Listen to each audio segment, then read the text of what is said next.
ప్రకృతి వ్యవసాయం అంటే రసాయన ఎరువులు, పురుగు మందులు వాడకుండా భూమి సహజ సిద్ధమైన సారవంతాన్ని పెంచుతూ పంటల వైవిధ్యాన్ని, పర్యావరణ సమతుల్యతను కాపాడే ఒక వ్యవసాయ పద్ధతి. ప్రకృతి వ్యవసాయం ద్వారా పండించే పంటల వల్ల ప్రజల ఆరోగ్యం మెరుగుపడుతుందని ఎన్నో అధ్యయనాలు చెబుతున్నాయి. అందుకే గత 16 ఏళ్లుగా ప్రకృతి వ్యవసాయ పితామహుడు సుభాష్ పాలేకర్ సూచించిన వ్యవసాయ విధానాలను అనుసరిస్తూ అద్భుతాలను సృష్టిస్తున్నారు సేవ సంస్థ వ్యవస్థాపకులు అభ్యుదయ రైతు విజయ్ రామ్. తాజాగా ఈయన వరికి ప్రత్యామ్నాయంగా సౌభాగ్య విధానాన్ని తీసుకొచ్చారు. రైతు లాభాలను పొందే మార్గాన్ని సూచిస్తున్నారు. ఎకరాకు ఏడాదికి 3.5 లక్షల నుంచి 4 లక్షల వరకు ఆదాయాన్ని అందించే ఈ విధానంపై క్షేత్రస్థాయిలో రైతులకు అవగాహన కల్పిస్తున్నారు. మరి ఇవాల్టి మన పాడి పంటలు కార్యక్రమంలో ఈ విధానం గురించి పూర్తి వివరాలు మీకోసం.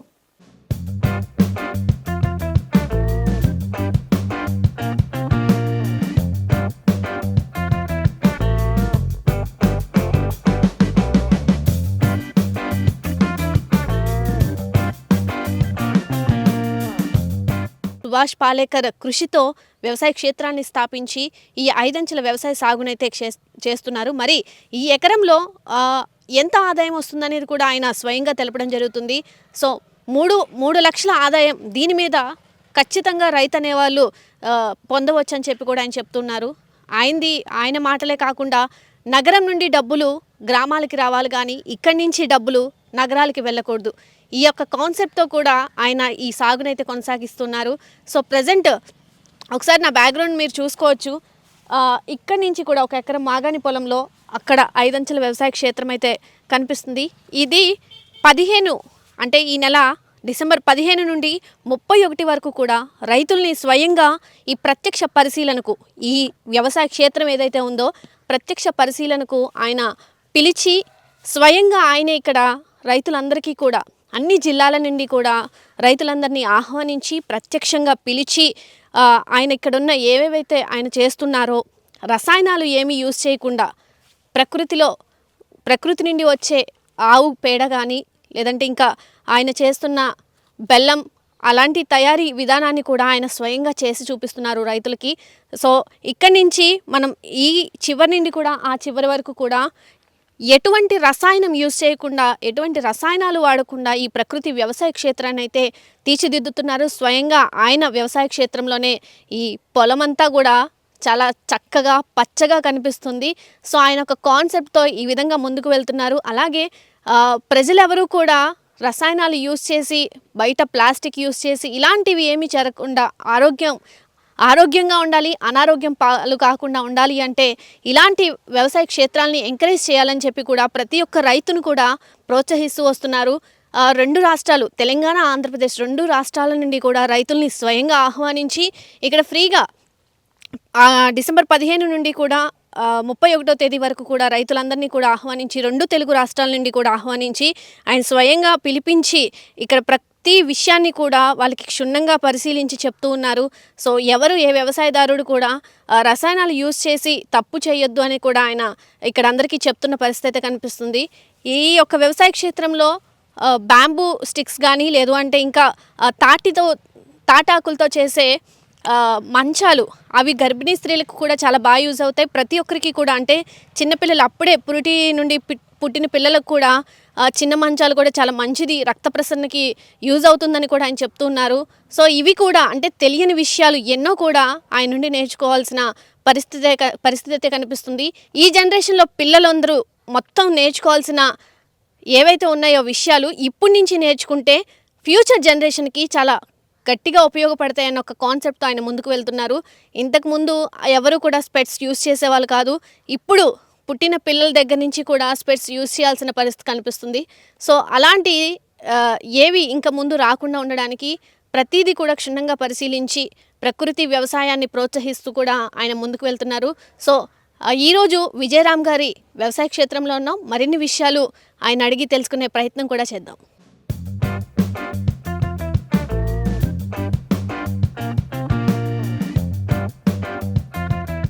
సుభాష్ పాలేకర్ కృషి వ్యవసాయ విధానాన్ని గత 16 సంవత్సరాలుగా చేస్తున్నాను.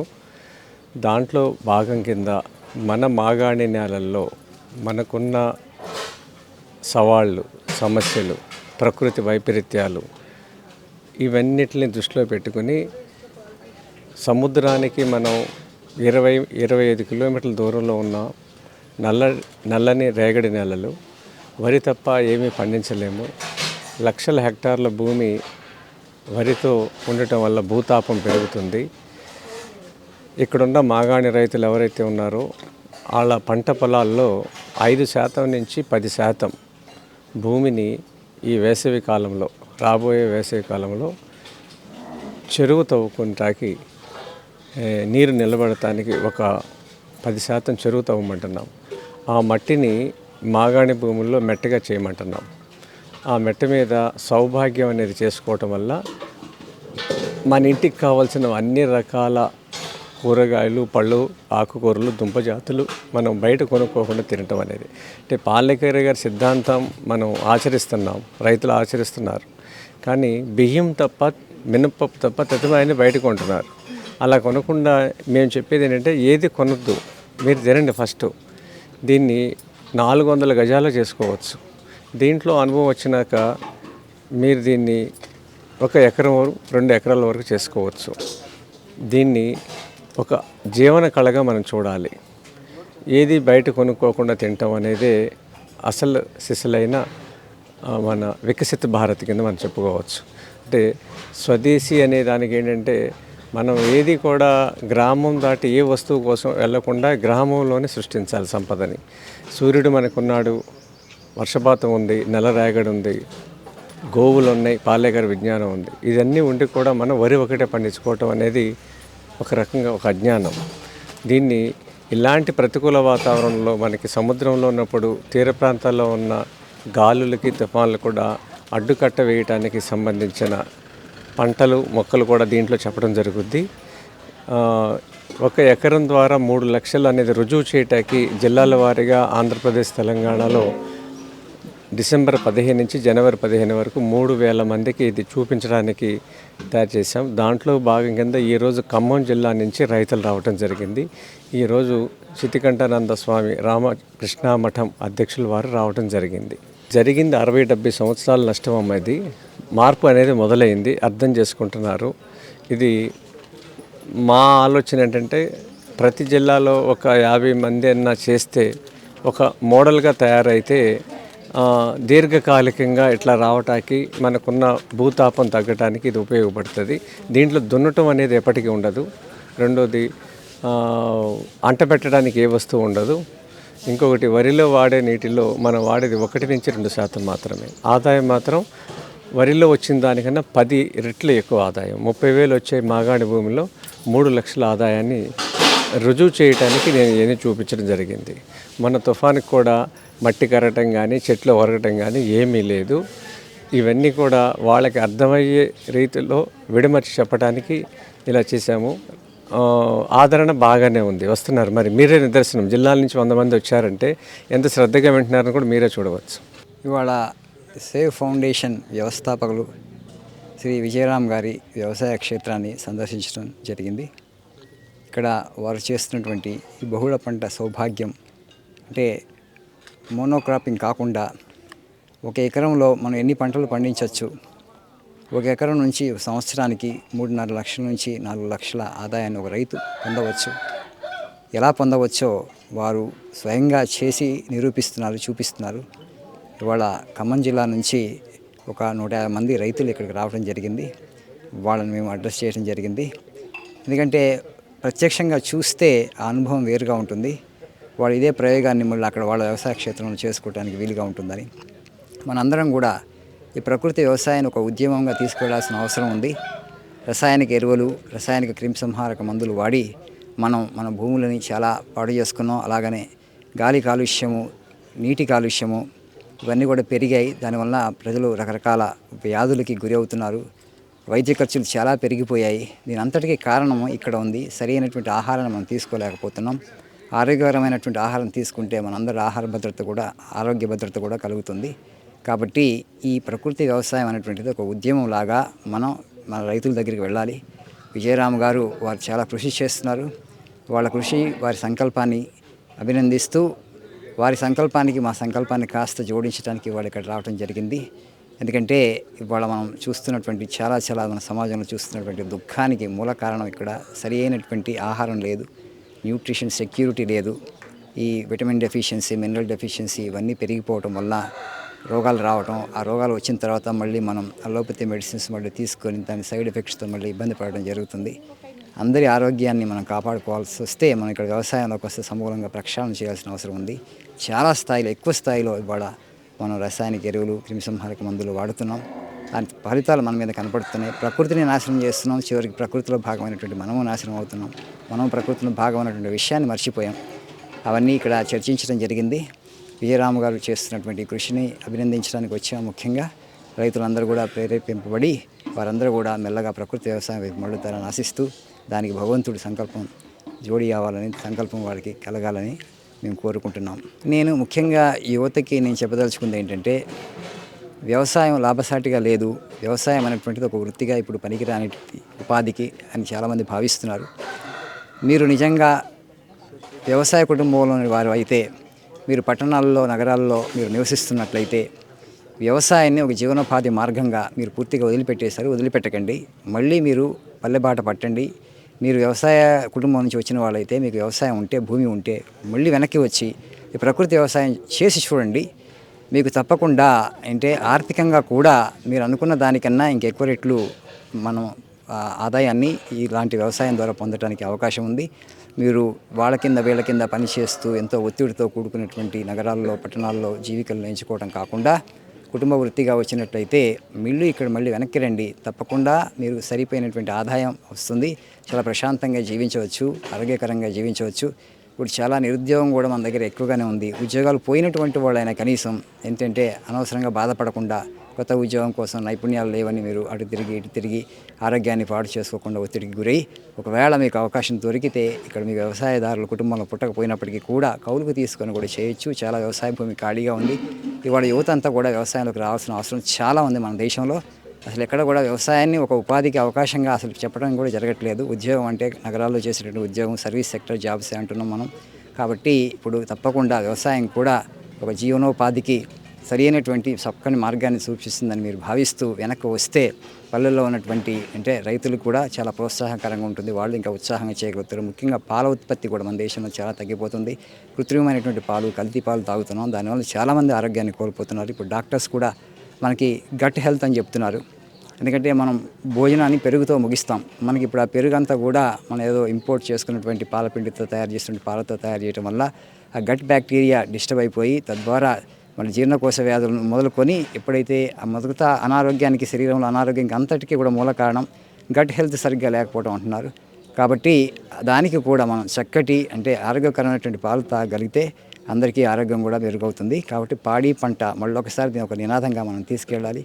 సేంద్రియ వ్యవసాయం, ప్రకృతి వ్యవసాయం, మళ్ళీ పాడి, ఈ రెండింటిని పెట్టుకొని మళ్ళీ మనం అంటే ప్రజల ఆరోగ్యాన్ని కాపాడుతూ మనం కూడా ఒక చక్కటి జీవికని, జీవనోపాధిని కల్పించుకోవచ్చని నేను తెలియజేస్తున్నాను. కాబట్టి యువత ఒకసారి ఆలోచించండి. మీరు ఇలాంటి వ్యవసాయం మేము చేయడానికి ముందుకు వస్తా అని మీరు సాహసంగా మీరు ఇక్కడికి వస్తే పల్లెలు మళ్ళీ కూడా జీవకళను సంతరించుకుంటాయి. నా పేరు వివి రామకృష్ణ శాస్త్రి, డాక్టర్. నేను బెంగళూరులో ఉంటాను. వ్యవసాయం మీద హోమియోపతి వైద్య విధానం వాడటం వలన రైతులకి 10% ఖర్చుతో పురుగుల మందులు వాడకుండా కేవలం కల్టివేషన్ అనేది లాభదాయకం కావాలి. ఇప్పుడు మనకు ఎట్లా ఉంటుందంటే వ్యవసాయం ఎందుకు చేయట్లేదు రైతు అంటే లాభదాయకంగా లేదని. లాభం రావాలంటే 2 మార్గాలు. ఒకటి ఖర్చు తగ్గించుకోవాలి, 2 ఆదాయం పెంచుకోవాలి. ఎంఎస్పి ఇప్పటికే మ్యాక్సిమం అయింది. మనం మినిమం సపోర్ట్ ప్రైస్ పెంచుకుంటూ పోతే సామాన్యుడికి అన్నం దొరకదు. ఖర్చు తగ్గించుకోవడానికి మార్గం పురుగుల మందులు, ఫెర్టిలైజర్స్, యూరియా ఇవన్నీ కూడా తగ్గించాలి. ఇవి తగ్గిస్తే పంట రాదనేది అపోహ మాత్రమే. తప్పకుండా పంట వస్తుంది. హోమియోపతి వైద్యం ద్వారా కొన్ని వేల మందికి నేను మొన్న ఎక్స్పెరిమెంట్ చేసిన లాస్ట్ ఇయర్ చేసిన దాంట్లో 30,000 రూపాయలు 2 ఎకరాలకి మిగిలింది. 30,000 ప్లస్ ధాన్యం మేమే కొనుగోలు చేసాం. దాంట్లో 20,000 లాభం వచ్చింది. ఆ రైతు ఎంత ఆనందపడ్డాడంటే కౌలు రైతు 2 ఎకరాల్లో 50,000 రూపాయలు ఒక్క పంటకు వచ్చింది. ప్లస్ ఈ ఏదైతే పండించారో ఒక్క కెమికల్ కూడా వాడకపోవటం వల్ల అది తిన్న వాళ్ళందరూ బాగుపడుతున్నారు. డాక్టర్ల దగ్గర పోక్కర్లేదు. హోమియోపతి వైద్య విధానం వాడటం వలన ఒకటి ఖర్చు తగ్గిపోతే ఆటోమేటిక్గా లాభదాయకత వస్తుంది. చదువుకున్న పిల్లలు ప్రత్యేకించి మీలాంటి యువకులు ముందుకొచ్చి వ్యవసాయాన్ని టేకప్ చేయండి. మాలాంటి పెద్దవాళ్ళం ఉన్నాం, మేము గైడెన్స్ ఇస్తాం. ఇది ఒక్కటే మార్గం తప్పితే వేరే మార్గం లేదు. ఇంగ్లీష్ మందులు వాడుతుంటే ఆరోగ్యమో పోయా, వ్యవసాయమో పోయా, భూమి కూడా పోయింది. మొత్తం చౌడు తేలిపోతుంది. ఈ రోజున గోదావరి జిల్లాలు, ఉభయ గోదావరి జిల్లాలు, గుంటూరు, కృష్ణా, ఈ పక్కన ఖమ్మం అన్నీ కూడా ఎందుకని పాడైపోయిందంటే భూమి పాడైపోయింది ఎక్కువ కెమికల్స్ వాడటం వల్ల. ఇప్పటికైనా మారదాం, ఇప్పటికైనా వాడడం మానదాం, అందరం బాగుందాం. శ్రీరామరాజు గారు చేస్తున్న కృషి అద్భుతం. అసలు ఒక రైతుకి ఒక ధైర్యము, ఒక భరోసా ఇచ్చి మేమున్నాం, మేము చేసి చూపిస్తున్నాం. ఆయన ఉపన్యాసాలు చెప్పట్లే, ఏదో గోదావరి గట్టు మీద కంకు పట్టు కూర్చుని అందుకు నువ్వు ముందుకు పోస్తాను అంటే వాడు పోతాడు. నేను ముందున్నాను, మీరు రండి వెనకాల అని విజయరామరాజు గారు లాంటి వాళ్ళు నిలబడి చేస్తున్నారు. వాళ్ళని మనం అనుసరిస్తే బాగుపడతాం. ఇంతకుమించి మార్గం లేదు. వారు చేస్తున్న కృషి ఎంతో ఉంది, అద్భుతం. విజయరాం ప్రకృతి వ్యవసాయ క్షేత్రాన్ని రామకృష్ణ మిషన్ ఉపాధ్యక్షులు సిద్ధికంఠానంద స్వామి సందర్శించారు. ఈ సందర్భంగా ఆయన ప్రకృతి వ్యవసాయ క్షేత్రాన్ని పరిశీలించారు. సౌభాగ్య విధానం, ఆదాయం, వివిధ రకాల పంటల గురించి విజయరాం సిద్ధికంఠానంద స్వామికి వివరించారు. ఈ సందర్భంగా తెరకటూరు సౌభాగ్య గో సదన్ వ్యవసాయ క్షేత్రంలో జరుగుతున్న రైతు శిక్షణ శిబిరానికి హాజరైన రైతులను ఉద్దేశించి ఆయన ప్రసంగించారు. హానికారక రసాయనాలు, ఎరువులు, పురుగు మందులు వాడుతూ మోనోక్రాప్స్ కి అలవాటు పడ్డ రైతులు పంట పొలాలను నిస్సారం చేస్తూ తాము అనారోగ్యాలకు గురవటమే కాకుండా సమాజానికి విషతుల్యమైన ఆహారాన్ని అందిస్తున్నారని ఆయన ఆవేదన వ్యక్తం చేశారు. విజయరాం ఆచరించి చూపిస్తున్న ప్రకృతి వ్యవసాయ విధానం ద్వారా సుస్థిరమైన ఆదాయాన్ని పొందుతూ అమృతతుల్యమైన ఆహారాన్ని సమాజానికి అందించాలని ఆయన ఆకాంక్షించారు. ఏ విధంగా లాభాల బాట పట్టించాలి, సస్టైనబుల్, పెద్దగా లాభాలు రాకపోయినా అసలు వ్యవసాయం ఒక వృత్తిగా బ్రతికించడానికి అది సాధ్యమా? ఇవాళ ఎవరు చెప్పినా కూడా ఏ రైతు కూడా తన బిడ్డలు వ్యవసాయం చేయాలని కోరుకోవట్లేదు. ఎందుకు కోరుకోవట్లేదు మీ అందరికీ తెలుసు. వ్యవసాయం లాభసాటిగా లేదు. దానికి కారణాలు చాలా ఉన్నాయి. మేము ఇన్ని కష్టాలు పడుతున్నాం, మీరు మళ్ళీ వ్యవసాయంలోకి వచ్చి మాలా కష్టాలు పడద్దు అని చెబుతూ రైతు తన బిడ్డలు ఎవరు కూడా వ్యవసాయంలోకి రావడానికి ఇష్టపడట్లేదు. వేరే ఉద్యోగం ఏదైనా వెతుక్కో, చదువుకొని నగరాలకి, పట్టణాలకి వెళ్ళిపోవలస అవకాశం ఉంటే అమెరికా వెళ్ళు, ఇది మనం చెప్తున్నాం.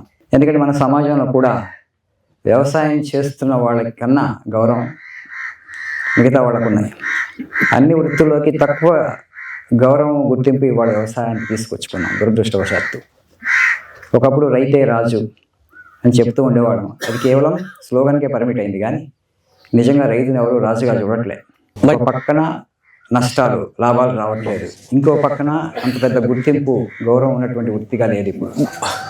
ఈ లోటాలోనే ఇచ్చేసే ముందు గ్లాసులు పెట్టేద్దాం, దాహంగా ఉంటుంది కదా, మాట్లాడుతున్నారు కదా, తగ్గిపోయారు, చాలా తగ్గిపోయారు. మనకి చార్టర్డ్ అకౌంటెంట్స్ ఉన్నారు, కంపెనీ సెక్రటరీలు ఉన్నారు, సివిల్ సర్వెంట్స్ ఉన్నారు, ఇది తెచ్చావు. వచ్చేతను రైతులు, అభ్యుదయ రైతులు కావాలి మనకి. అయితే ఇలా అంటే మెరుగైనటువంటి అవకాశాల కోసం చదువుకుంటే మనకి జీవితం సుఖంగా ఉంటుంది, సుఖవంతంగా ఉంటుంది. మేము అంతంత చదువులు, అరకోడి చదువులే ఉన్నాయి మాకు, అందుకని మేము వ్యవసాయంలో మిగిలిపోయాం అని చెప్పి పట్టణాలు, నగరాలు ఇబ్బడిగా పెరిగాయి. మనకి ఇప్పుడు లక్ష్యం ఏంటంటే చదువుకుంటే పట్టణంలో ఉండాలి, లేకపోతే నగరంలో ఉండాలి, ఇంకా అవకాశం ఉంటే అమెరికా వెళ్ళాలి. ఇవాళ అమెరికా పరిస్థితి ఎలా ఉందో మీ అందరికీ తెలుసు. అక్కడ వాళ్ళకేమీ జీవితం అంత సుఖంగా ఏం లేదు. అయితే అక్కడ అనుభవించిన వాళ్ళకే తెలుస్తుంది. మనకి ఇప్పుడున్నప్పుడు అంతా బాగానే ఉంటుంది. ఎందుకంటే ఆ దేశం యొక్క ఆర్థిక వ్యవస్థ స్థితి అంతగా సరిగ్గా లేకపోయేసరికి వాళ్ళ దృష్టి అంతా ఇమ్మిగ్రెంట్స్, వలసదారుల మీద పడింది. అంటే మనం అక్కడికి వెళ్ళి ఇక్కడి నుంచి అక్కడ వలస వెళ్ళాం కదా, వాళ్ళు ఎలా ఉన్నారు, వాళ్ళకు ఉద్యోగాలు తీసేసుకుంటున్నారు మన ఉద్యోగాలు, దానివల్ల మనకు ఉద్యోగాలు తగ్గిపోతున్నాయి. ఇక్కడ పుట్టి పెరిగినటువంటి వాళ్ళకి, ఇక్కడ వాళ్ళకి, ఈ జాతి వాళ్ళకి ఉద్యోగ అవకాశాలు తగ్గిపోతున్నాయని చెప్పి, ఎందుకు మనకి భగవంతుడు చక్కగా భారత భూమిలో పుట్టేటువంటి అవకాశం ఇచ్చినప్పుడు వేరే దేశాలకి వలస వెళ్ళాల్సిన అవసరం, ముఖ్యంగా వ్యవసాయం లాభసాటిగా లేదు కాబట్టి నిజంగా మనకి భారతీయులకి భగవంతుడు ఎంతో ఇచ్చాడు. జ్ఞానపరంగా భారతదేశానికి ఇచ్చినటువంటి జ్ఞానం, మనకున్నటువంటి ధార్మిక గ్రంథాలు రామాయణం కానీ, భారతం కానీ, భగవద్గీత కానీ, మన వేదాలు, ఉపనిషత్తులు కానీ, పురాణ సాహిత్యం కానీ చూస్తే మిగతా జాతులంతా మనం చూసి ఈర్ష్యపడాలి. అంత ధార్మిక జ్ఞానాన్ని భగవంతుడు ఇచ్చాడు. సరే, అది ఎంతపాటి ధార్మిక జ్ఞానమో అందరికీ తెలియకపోవచ్చు. ఒక వివేకానంద స్వామిజీ లాంటివి తెలిసింది కాబట్టి ఆయన అంత ఆత్మవిశ్వాసంతో పాశ్చాత్య దేశాలకు వెళ్ళి భారతదేశం యొక్క వైభవం గురించి, గొప్పతనం గురించి తెలియజెప్తే అవురా ఆ దేశం అంత గొప్పదని వాళ్ళు అనుకున్నారు. విజయరామ్ గారు ఎందుకు అంత కష్టపడుతున్నారు? ఆయన ఒంటరి పోరాటం చేస్తున్నారు. ఆయన పాలేకర్ గారి వ్యవసాయం, న్యాచురల్ ఫార్మింగ్, ప్రకృతి వ్యవసాయం అని చెప్పేసి రైతుల్లో చైతన్యం తీసుకురావడానికి రాత్రింబగళ్ళు ఇప్పుడు 4 లక్షల రూపాయల వరకు ఆయన చెప్తున్నారు ఒక ఎకరం నుంచి మనం ఆదాయం తీసుకోవచ్చని. పల్లెటూరులో ఉండి మనకు 3.5 లక్షలు 4 లక్షలు కనుక సంపాదించుకోగలిగితే మనకి పట్టణాలకు వస్తే ఇంటి అద్దెలు కట్టుకోవాలి, పాలు కొనుక్కోవాలి, కూరగాయలు కొనుక్కోవాలి, అన్నీ కొనుక్కోవాలి. ప్రతీదీ బయటకు వస్తే డబ్బులతోనే కూడుకుంది. చాలా ఒత్తిడితో కూడుకున్నటువంటి జీవితాన్ని గడుపుతున్నారు, ఆరోగ్యాన్ని కోల్పోతున్నారు, ఇంకా అభద్రతా భావం. అసలు ఎక్కడ ఇంకా అసలు క్వాలిటీ ఆఫ్ లైఫ్ ఎక్కడ ఉందండి? ఒకప్పుడు పల్లెటూళ్ళలో చక్కగా పండుగలు జరుపుకునేటువంటి వాళ్ళం, చాలా ఆనందంగా పల్లెటూరు గ్రామం అంతా ఒక కుటుంబం లాగా ఉండేది. అందుకని మొన్న మా రామకృష్ణ ప్రభలో కూడా నేను ఆర్టికల్ వ్యాసం రాశాను, పల్లె జీవనానికి జీవం పోద్దాం. ఆ శీర్షికన పల్లె జీవనానికి జీవం పోద్దాం. గత 15 సంవత్సరాలుగా ఆ మ్యాగజైన్లో నేను చాలాసార్లు ఆర్టికల్స్ రాశాను. యువత, కొద్దిమంది అయిన యువతని మళ్ళీ మనం పల్లెటూరు బాట పట్టించాలి. పల్లెల్లో వాళ్ళు వెళ్ళాలి, వెళ్ళి వాళ్ళు అభ్యుదయ రైతులుగా తయారవ్వాలి. ఇక తయారవుతారు, ఎందుకంటే మేము అందరం ప్రయత్నాలు సరిపోవట్లేదు ఇప్పుడు. అందుకని ప్రకృతే చేస్తుంది, జగన్మాతే చేస్తుంది. ఇప్పుడు ఆర్టిఫిషియల్ ఇంటెలిజెన్స్, కృత్రిమ మేధ రావడం వల్ల చాలామంది ఉద్యోగాలు కోల్పోయి మళ్ళీ ఇప్పుడు పల్లె బాట పడుతున్నారు. వేరే మార్గం లేక పడుతున్నారు. కానీ వాళ్ళు స్వచ్ఛందంగా ఇటు వస్తే సంతోషంగా నేను ఆదర్శ రైతుగా ఉంటానని. అయితే కొన్ని సామాజిక సమస్యలు ఉన్నాయి, ఎందుకంటే వ్యవసాయం చేసేటువంటి వాళ్ళకి వివాహాలు కావట్లేదు అని చెప్పి చాలామంది ఇబ్బంది పడుతున్నారు. అంటే ధనం కోసం కాదు, సంపద కోసం కూడా కాదు, మిగతా సామాజికమైనటువంటి ఇష్యూస్ కూడా ఉన్నాయి. కానీ వ్యవసాయం అనేటువంటిది ఒకటి గుర్తుపెట్టుకోండి, మీరు ఎవరి కింద లేరు. ఎంత పెద్ద వృత్తి అయినప్పటికీ కూడా మనం బయట పట్టణంలో చేసేటప్పుడు ఎవరి కిందనో పనిచేస్తున్నాం. స్వాతంత్రం మీ వ్యవసాయ భూమి, మీ భూమి మీరు, అందుకనే రాజు మీరు. మీకు డిక్టేట్ చేయడానికి ఇంకెవరు లేరు మీ పైన. సర్వ స్వాతంత్రం ఉన్నటువంటి వృత్తి ఇది. నిజానికి మనం చక్కగా చేయగలిగితే, ఆధునిక పద్ధతులు వాడగలిగితే, శాస్త్రీయంగా చేయగలిగితే. ఆధునిక పద్ధతులు అంటే నేను కెమికల్ ఫెర్టిలైజర్స్, కెమికల్ పెస్టిసైడ్స్గా వాడి కాదు, సశాస్త్రీయంగా భూమిని అర్థం చేసుకొని, వాతావరణం అర్థం చేసుకొని, మార్కెట్ డిమాండ్ అర్థం చేసుకొని, ఈ విధంగా బహుళ పంటలు కనుక సౌభాగ్యం పెట్టి చక్కటి పేరు పెట్టారు. మోనోక్రాపింగ్ వదిలేసి ఇట్లా బహుళ పంటలు కనుక మనం చేసుకోగలిగితే భూమిని పరిరక్షించిన వాళ్ళం అవుతాం, భూమి యొక్క ఆరోగ్యాన్ని, భూమి యొక్క సారాన్ని కాపాడిన వాళ్ళు అవుతాం. అదేవిధంగా మనకి లైవ్లీహుడ్ ఏర్పడుతుంది. వేరే వాళ్ళ కింద పని చేయకుండా, ఇక్కడికి అక్కడ వలసపోవాల్సిన అవసరం లేకుండా మనం చక్కగా జీవించడానికి అవకాశం ఉంది. భవిష్యత్ తరాల వారికి చక్కటి జీవనోపాధిని చూపించిన వాళ్ళం అవుతాం. మీరందరూ కనుక మాది ఇలాంటి వ్యవసాయ క్షేత్రాన్ని తయారు చేసుకోగలిగితే, మిమ్మల్ని చూసి ఇంకొక 10 మంది ప్రేరణ పొంది వాళ్ళు కూడా ఈ బాట పడితే ఒక ఉద్యమంలాగా మనం దీన్ని తీసుకెళ్ళడానికి అవకాశం ఉంటుంది. ఇంతకీ సౌభాగ్య విధానంలో సేవ్ సంస్థ వ్యవస్థాపకులు విజయరామ్ ఎకరం విస్తీర్ణంలో ఏ పంటలు సాగు చేస్తున్నారు, ఎంత దూరంలో మొక్కలను నాటుతున్నారు, నీటి యాజమాన్య పద్ధతులేంటి, నిజంగా ఈ విధానం ద్వారా రైతు ఎకరం విస్తీర్ణంలో 3.5 లక్షల ఆదాయం పొందే అవకాశం ఉంటుందా? తెలుసుకోవాలంటే ఆయన వ్యవసాయ క్షేత్రాన్ని ఓసారి చూసేద్దాం పదండి. దీనికి తేమ ఎక్కువ కావాలి స్వామి. దీని ఒకప్పుడు తేమగడ్డ అనేవాళ్ళు, దీని తేమ తక్కువ ఉండాలి. పసుపుకి ఇట్లా మధ్యలో మనకి వట్టి వేరు, బత్సలి, మరము, ఇవన్నీ మనం మధ్యలో పెట్టుకుంటాం స్వామి. ఈ బెడ్ వెడల్పు 5.5 అడుగులు స్వామి. ఈ మధ్యలో మనం అల్లం కూడా పెట్టాం స్వామి. దీనికి ఇంకా నీరు తక్కువ కావాలి. ఇంకో పుదీనా, ఇలా మన ఇంటికి కావాల్సినవి అన్ని దీంట్లో ఒక 64 ఉన్నాయి స్వామి. అదే మన మాగాణిలో నీరు వాడే దాంట్లో 1% or 2% దీంట్లో వాడతాం స్వామి. అంటే 97% 98% నీటిని ఆదా చేస్తాం. మళ్ళీ ఈ ప్లేస్ ఎందుకు వేస్ట్ చేయాలని వెర్టికల్ గా తీగ జాతులు వేసాం స్వామి. దీని మీద కాకర, బీర, ఆనప అవి తీసుకోవటం స్వామి. ఇక్కడికి మనం 30 అడుగులు వచ్చాం స్వామి. ఇక్కడ నిమ్మ, బత్తాయి ఇలా పెడతాం. ఇలా ప్రతి అంగుళం మనం వదులుకోవద్దు. ఇక్కడి నుంచి మళ్ళీ 7 అడుగులకి 7.5 అడుగులకి అరటి స్వామి. అరటి తర్వాత బొప్పాయి. ఇలా మనం ప్రతి అంగుళం నుంచి దీంట్లో ఇన్కమ్ ఉంటుంది స్వామి. రోజు పని ఉంటుంది. కాకరకాయ స్వామి, అది కూడా కాకరకాయ స్వామి. ఇలా మనం ఇంటి బంధం తినగా రోడ్డు మీద పెట్టుకుని రోజుకి ఆ రోజు ఎంత వస్తే అవి అమ్ముకోవచ్చు స్వామి. ఇది మిరియాల స్వామి, ఇది రీసెంట్గా పెట్టాము. పని వాళ్ళ మీద ఆధారపడకుండా ఇలా చేసుకుంటాం అనేది చేసుకోవచ్చు. వరిలో 130 నుంచి 140 రోజులు పంట స్వామి. దీంట్లో రైతుకి నిజంగా పని ఉండేది 30 రోజుల్లోపే. 100 రోజులు ఖాళీగా తిరుగుతాడు, లేకపోతే పని లేకుండా కూర్చుంటాడు. డబ్బులు వస్తున్నాయి అంటే ఎవరైనా పని చేస్తారు కదా స్వామి. అందుకని మనం ఇవి అన్ని విలువ ఆధారిత వస్తువులు, అలాగే పంట. వాళ్ళకి ఇప్పుడు రోజు పని కాదు, మాకు లీజర్ కావాలి, హాలిడే కావాలనుకుంటున్నారు, అందుకనే వరకు వెళ్ళిపోతున్నారు. అయితే దానివల్ల రోగాలు వస్తున్నాయి. డయాబెటీస్ రావడానికి కారణం ఏంటంటే ప్రతిరోజు మనిషికి మహాత్మా గాంధీ గారు చెప్పారు, కనీస శారీరక శ్రమ ఉండాలన్నాడు ఆయన. కనీస శారీరక శ్రమ ఉండాలి. ఎందుకంటే మనం ఆహారం తీసుకుంటున్నాం కదా, తీసుకున్నప్పుడు షుగర్, గ్లూకోజ్ ఉత్పత్తి అవుతుంది కదా. అది మజిల్లోకి వచ్చినప్పుడు మజిల్లో యాక్టివిటీ లేదనుకోండి, జిమ్లకు పోతున్నారు, ఎక్సర్సైజ్ చేస్తున్నారు, యోగా చేయమంటే చేస్తున్నారు, చేయట్లేదు, అందరు బద్ధకం. అదే రోజు మనకి ఇట్లా పని ఉందనుకోండి, ఒక వ్యవసాయ క్షేత్రం ఉంది, రోజు పని ఉందా, ఇంకా ఏం అవసరం లేదు. ఇప్పుడు అలా వెళ్ళి నువ్వు క్యాలరీస్ బర్న్ చేసే బదులు అదే నీ పొలంలో నువ్వు పని చేసుకోవచ్చు కదా, నీకు డబ్బులు వస్తున్నాయి. ఇప్పుడు అందరూ ఇప్పుడు ఒత్తిడి అంటే ఇప్పుడు ఒక సాఫ్ట్వేర్ కంపెనీలో పనిచేస్తున్నావు, అక్కడ ఒక టీం ఉంటుంది, ఆ టీం లీడర్ ఉంటాడు, నువ్వు ఆ టీం లీడర్ మాట వినాలి, వాళ్ళకి గోల్స్ ఉంటాయి. నలిగిపోతున్నావు కదా మానసికంగా ఒత్తిడితో. అదే నువ్వు స్వేచ్ఛగా, నువ్వు స్వాతంత్రాన్ని గౌరవించుకోవటం నేర్చుకోవాలి. ఇప్పుడు 2 ఎకరాలే ఉంది ఆ పొలం, 2 ఎకరాల్లో ఇలా పెట్టుకుంటాం. ఇలా పెట్టుకొని అంటే రోజు కాస్త పని ఉంటుంది కాబట్టి ఆకలి బాగవుతుంది, నిద్ర బాగుపడుతుంది, ఏ జబ్బులు రావు, మనం ఎవరి కింద లేము, మనకు రోజు కాస్త ఇన్కమ్ వస్తుంది, రోజు కాస్త శ్రమ ఉంది. అయితే ఇప్పుడు శ్రమ లేని జీవితం గొప్ప జీవితం అనుకుంటున్నారు. మహాత్మా గాంధీ అలా చెప్పలేదు. ఆ గొప్పవాళ్ళు అందరూ అదే చెప్పారు, కనీస శ్రమ ఉండాలి. ఎందుకంటే భగవంతుడికి మజిల్ ఇచ్చాడు కదా, అది వాడబడాలి కదా. అది ఏది వాడట్లేదో ఉపయోగించట్లేదో అది పాడుపడిపోద్ది, అంతే. అది నేచర్స్ లా. దానివల్ల ఇప్పుడు ఇంత డయాబెటీస్ వచ్చింది భారతదేశంలో. ఎందుకంటే శారీరక శ్రమను పూర్తిగా తగ్గించేసుకొని అదొక అంటే వాటి ఆధునికతకి అది చిహ్నంగా మనిషి అనుకుంటున్నాడు. భగవంతుడు నీకు శరీరం ఇచ్చాడు, శరీరానికి మజిల్ ఉంది. ఇప్పుడు అలానే బ్రెయిన్ యాక్టివిటీ కూడా ఉండాలి. ఇప్పుడు ఎంత శారీరక శ్రమ చేసినా కూడా పూర్తిగా మనం కూలీలా చేసినప్పుడు కూడా కొంత మనం చదువు అది పెడుతుంటే బ్రెయిన్ కూడా ఎక్సర్సైజ్ అవుతూ ఉంటుంది, ఆలోచన కూడా పెంచుకోవాలి. శారీరక శ్రమ ఉండాలి, మానసికంగా కూడా కాస్త బ్రెయిన్కి యాక్టివిటీ ఉండాలి. యాక్టివిటీ ఏంటి? చదవటం వల్ల ఆలోచిస్తే బ్రెయిన్ సెల్స్ కూడా యాక్టివ్గా ఉంటాయి. ఇప్పుడు అది కూడా తగ్గించేశారు. ఇది ఇప్పుడు ఈ యూట్యూబ్లో వచ్చేసినాక బ్రెయిన్ యాక్టివిటీ అంతా చూడటానికి దాంతో ఏంటంటే మీకు ఈ అల్జీమర్స్ ఈ బాగా ఈ పెరిగిపోయింది, న్యూరోలాజికల్ ప్రాబ్లం, బ్రెయిన్ యాక్టివిటీ తగ్గిపోయి. ఈ మధ్యలో ఈ గడ్డి ఎంత ఇదంతా నీళ్లు అబ్జర్వ్ చేసుకుంటాను. లేదు స్వామి, 2 రకాల స్వామి. మనకి ఇక్కడ 75 ఆవులు ఉన్నాయి స్వామి.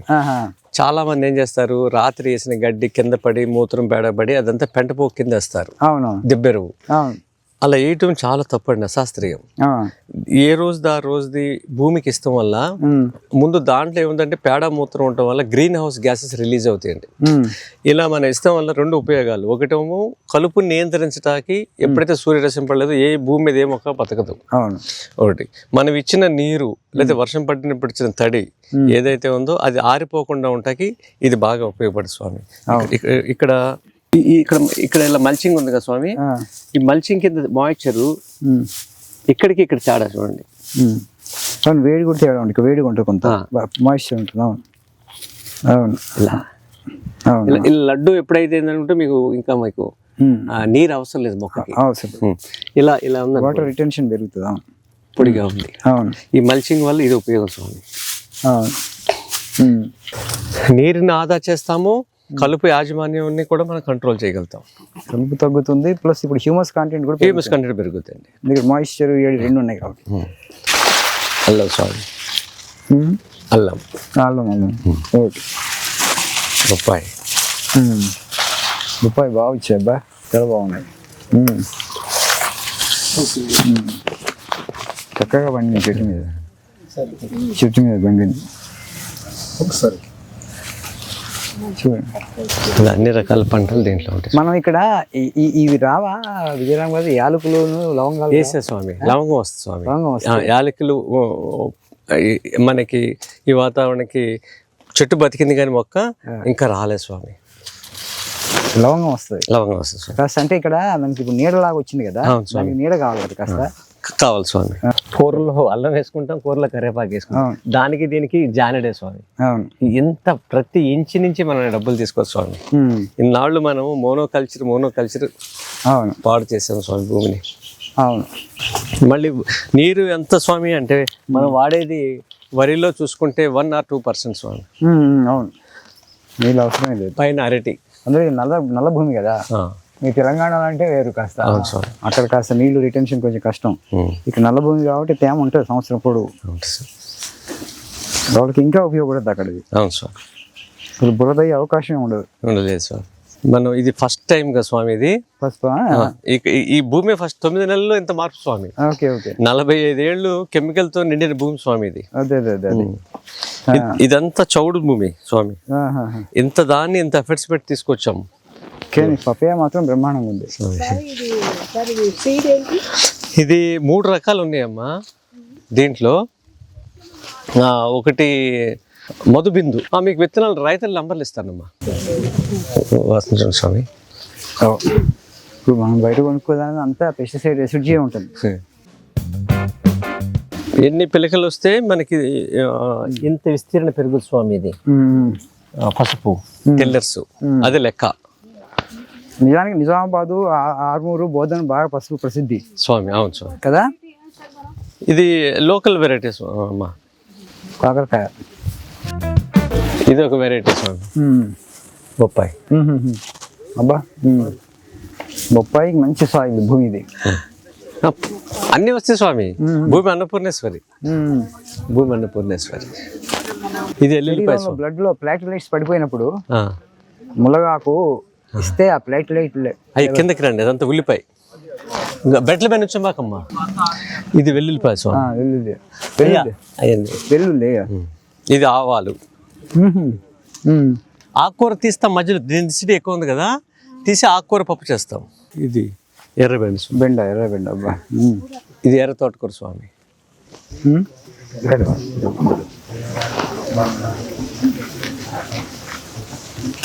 గోంగూర, మెంతికూర స్వామి. ఈయన బెంగాల్ నుంచి తీసుకొచ్చా స్వామి. ఇది నేర్పించాలని, ఈ గుళ్ళల్లో ఇది ఇవ్వాలని పాలిథిన్కి ప్రత్యామ్నాయంగా గుడి వాళ్ళే పెట్టుకుని కొబ్బరికాయలు అమ్మేవాళ్ళు.